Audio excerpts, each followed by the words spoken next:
how do you feel? He said, tonight we were exposed for what we are right now. You see? That if my speech tonight doesn't work, it doesn't mean that I'm a bad speaker. It means that what I did didn't work tonight.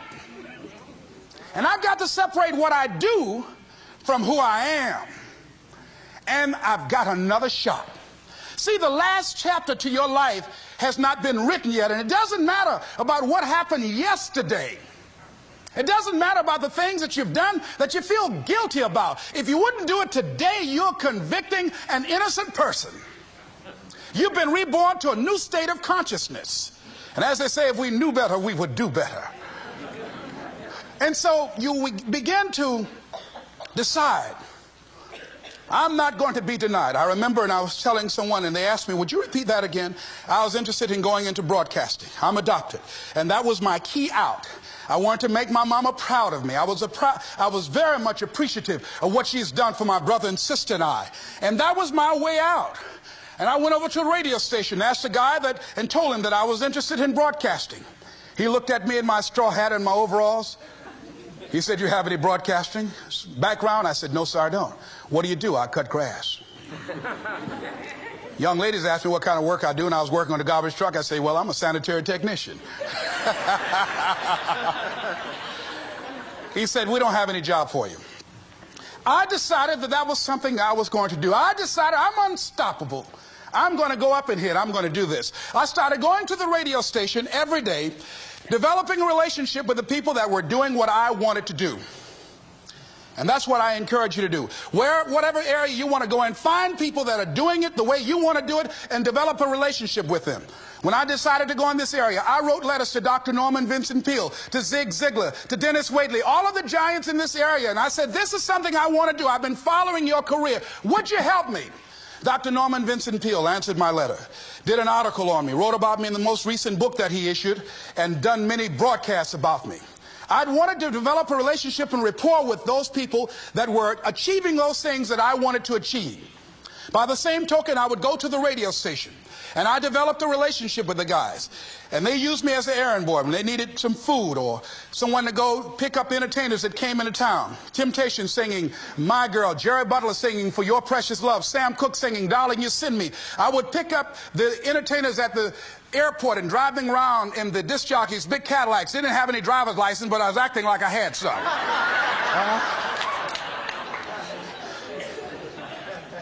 Every day I used to go home and work on my communication skills, developing myself.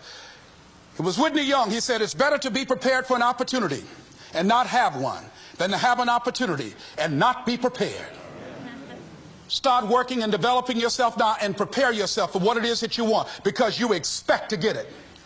And when the disc jockeys were in the control room, I would go in and watch them and develop a trust level, and they would let me stay, and I would watch and observe them working the controls. When you want something out of life, don't worry about how you're going to get it. How is none of your business. The most difficult thing it is to hold the vision. It's to hold the vision. So there I was at the radio station. A guy was on the air and he started to drink by the name of Rock. I was outside the window looking at him and watching. Hungry and ready, saying, drink, Rock, drink. Pretty soon the phone rang. It was the general manager. I said, hello? He said, Les, this is Mr. Klein. I said, I know. He said, Rock can't finish his program. He's slurring his words. I said, I know. Can you work the controls until one of the other disc jockeys come in? Would you call them? I said, yes, sir. I hung the phone up. I said, now he must be thinking I'm crazy. I called my mama and my girlfriend Cassandra. Said, y'all come out on the front porch and turn up the radio. I'm about to come on the air.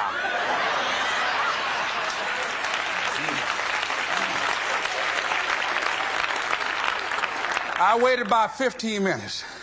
I called him back. I said, Mr. Klein, I can't find nobody. He said, well, why don't you go in there and work the controls until they get there? And don't say nothing here. I said, yes, sir. I couldn't wait to sit down at that turntable, Mustafa. I said, look out, this is me, LB, Triple P, Les Brown, your platter playing Papa. There were none before me, and there will be none after me. Therefore, that makes me the one and only. Young and single and love to mingle, certified, bona fide, indubitably qualified to bring you satisfaction and a whole lot of action. Look out, baby, I'm your love man. I was hungry.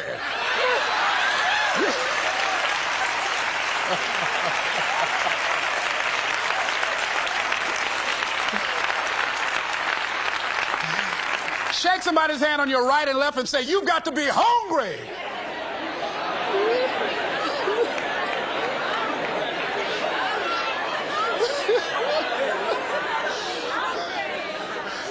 Well, y'all something else. You hear me? You want to be persistent about what it is that you want to achieve. Alexander Graham Bell said, what this power is, I cannot say. All I know is that it exists, and it becomes available only when a man or a woman is in that state of mind in which he or she knows exactly what he or she wants and is fully determined not to quit until they find it. When our children are learning how to walk, how many times will your baby attempt to walk and fall and you just say, just sit down, don't try anymore, you've fallen 20 times. Just sit down somewhere, busting your lip and everything, getting in folks' way. When will a baby walk? It will walk when it walks. That's when it will walk. Les, when will you be known nationally as the motivator? I will be known when I'm known. That's when I'll be known. Don't get caught up in, well, I've tried it 4 or 5 times and things didn't work out. If there's something that you want and you're hungry for it, you've got to do whatever is necessary until. And when you give the best you can and that's not enough, you must do what is required.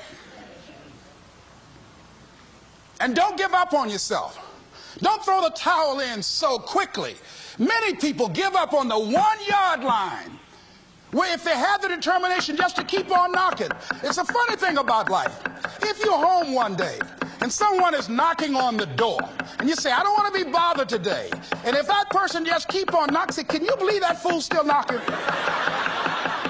Pretty soon you say, what is it? What do you want? And that's how you've got to be about your dream. Some people, well, I guess ain't nobody home. I knocked on the door, but nobody came. I heard the television on and people were moving around, but I guess opportunity probably went out the back door. Oh, no. See, life is not just that simple. It's not that cut and dry. And that's why most people never realize their personal greatness, because they're casual about life. And when you are casual about life, you will end up a casualty. Life is serious business. So I encourage you to be persistent, to not decide that, well, I've done the best I can. I guess I just can't have it. Don't make that decision. Many of us make premature decisions about ourselves. Calvin Coolidge said something, a man who was a president that was not known for his eloquence or making any historical decisions, but something he wrote about persistence. And he says, press on. Nothing can take the place of persistence. Talent will not. The world is full of unsuccessful people with talent. Genius will not.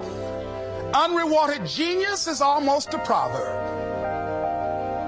Education alone will not. The world is full of educated derelicts.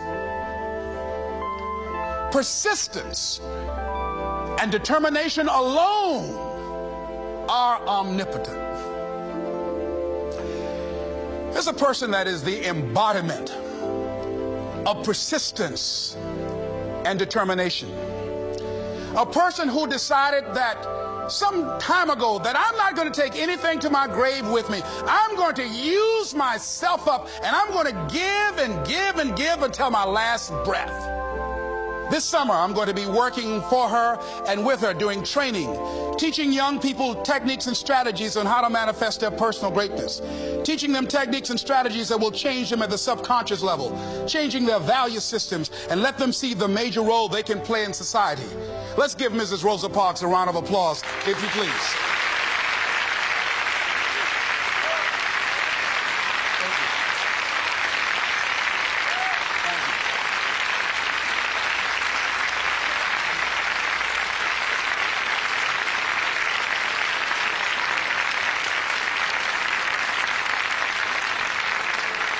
Here we are in the presence of greatness.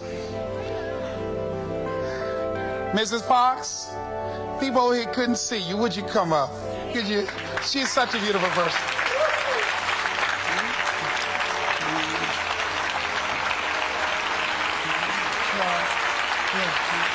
Beautiful person.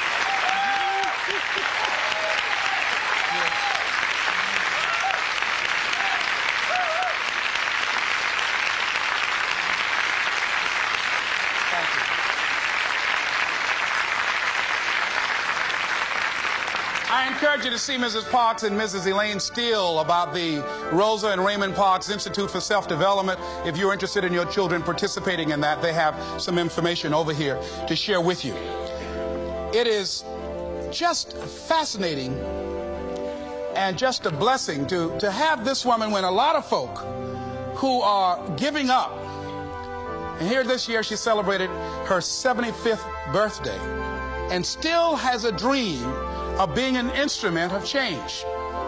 And there is a Rosa Parks in all of us who made a decision at one point in time, standing on the platform of oughtness, as Immanuel Kant talks about in a book called Critique of Pure Reasoning, that there's certain things we know we ought to do. We just know it. We owe it to ourselves and those around us. I don't know what your dreams are. I don't know what your goals are. But let me leave this with you. Mine is to be the best son that I can to my mother. Mine is to be the best father that I can to my children, and to be the best servant that I can to humanity, and the best man that I can to the woman that I've decided to share my life with. Whatever your goals are, I know that you can achieve them. Here's something that I'd like to leave with you. It says simply that if you want a thing bad enough to go out and fight for it, to work day and night for it, to give up your time, your peace, and your sleep for it, if all that you dream and scheme is about it, and life seems useless and worthless without it, and if you gladly sweat for it and fret for it and plan for it, and lose all your terror of the opposition for it, and if you simply go after that things that you want with all of your capacity, strength and sagacity, faith, hope, and confidence, and stern pertinacity, if neither cold poverty, famish, or gout, sickness of pain of body and brain can keep you away from the thing that you want, if dogged and grim you besiege and beset it, with the help of God you'll get it. This is Mrs. Mamie Brown's baby boy, Leslie Calvin Brown, saying it's been a plumb pleasing pleasure as well as a privilege. Thank you all.